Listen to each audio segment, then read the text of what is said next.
Romans 8:1. Therefore, there is now no condemnation for those who are in Christ Jesus.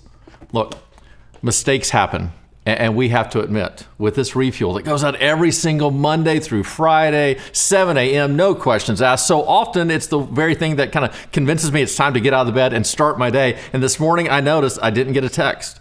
And then it never showed up, and it never showed up. And I finally came over to the video production office and said, hey guys, what happened to the refuel? Oh, we forgot about it. We made a mistake. We didn't have one filmed. But here's the good news. There is now no condemnation for those who are in Christ Jesus. And so notice this, there's a couple ways that we can get mistakes wrong. On the one hand, we can think to ourselves, hey, we're supposed to be perfect. I'm going to talk about this tonight at Big Wednesday as we talk about being human. And an aspect of being human is that we are now fallen people in a fallen world. We are going to make mistakes. And yet if we're not very careful, we can think of ourselves like a God. So we should be perfect in every way. Or like a machine, like we should endlessly produce without ever making a mistake. Or sometimes we think of ourselves like an animal, like, well, there's nothing we can do about it. But that's not what it's like to be a human.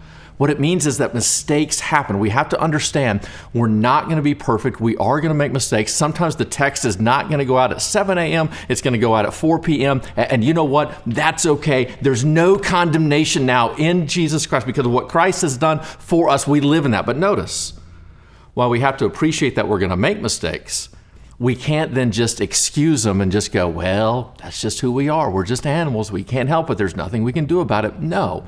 Instead, in light of God's grace for us, we want to do everything in our power to live a way that is pleasing to God, to pursue after that. And whenever we do not live up to that standard, we own it. We don't dismiss it. We don't make excuses for it. We say, yes, that was our fault. That was our mistake. We learn from it. We correct it.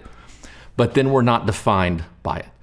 And what would it be like in your family, in your workplace, in your own personal life, if you found a way to deal with your mistakes, with your misgivings in a proper way, and neither siding to a place and going, well, it's no big deal, and at the same time, not siding to a direction of it defines you and it just absolutely breaks you?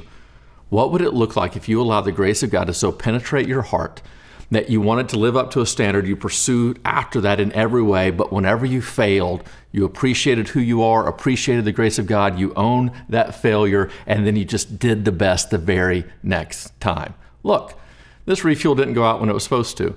Here's what we do. We own it. We ask for your forgiveness. We learn from it. We put in procedures to make sure it's better the next time. But then beyond that, we trust the sovereignty of God. That for whatever reason on this day, we just assume you needed a text at 4 p.m., not 7 a.m. And we live our life in response to everything God has done for us. I don't know where you are today, but you need to hear this. There is now no condemnation for those who are in Christ Jesus. Live outside of that condemnation and in the identity that Jesus has given to you today.